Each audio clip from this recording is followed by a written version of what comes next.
करण्यात आली। पुढची बातमी बघूया। ते जळगावमध्ये आज क्रांतीवीर खाजा नाईक स्मारक अनावरण देवेंद्र फडणवीस यांच्या हस्ते पार पडलंय आणि या कार्यक्रमासाठी राष्ट्रवादी शरदचंद्र पवार पक्षाचे आमदार एकनाथ खडसे हे सुद्धा उपस्थित होते। या दोन्ही नेत्यांची भेट होण्याची शक्यता वर्तवली जात होती, मात्र ही भेट काही झाली नाही। देवेंद्रजींशी भेट अपेक्षित नव्हती, त्यामुळे तशी ती झाली नाही असं एकनाथ खडसे यांनी म्हटलंय।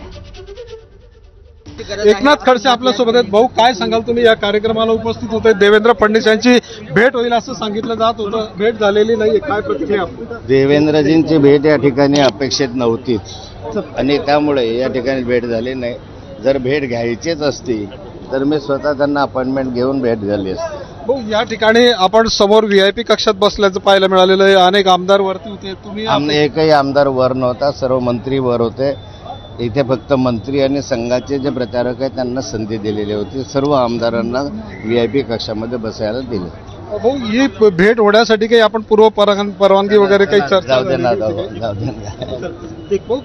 गिरीश महाजनांनी आत्मपरीक्षण करण्याच्या बाबत आपल्याशी बोलणं केलेलं आहे। गिरीश महाजनांनी आत्मपरीक्षण करण्याचे दिले, हा फार मोठा जोक आहे। तर भाजप प्रवेशाचा विषय केव्हाच संपलाय आणि त्याला मी पूर्णविराम सुद्धा दिलाय असं एकनाथ खडसे यांनी म्हटलं।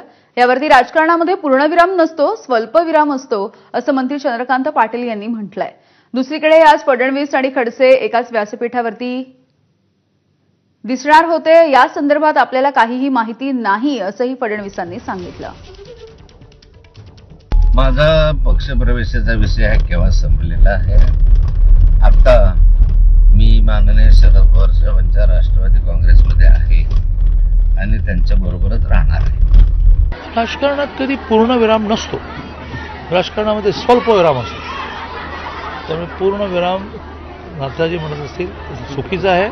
उद्या तुम्हीच प्रश्न विचारा, तुम्ही तर म्हणाला होता जाणार नाही, मग आज कसे गेलात? मला माहिती नाही। मला माहिती नाही। राज्याचे ग्रामविकास मंत्री जयकुमार गोरे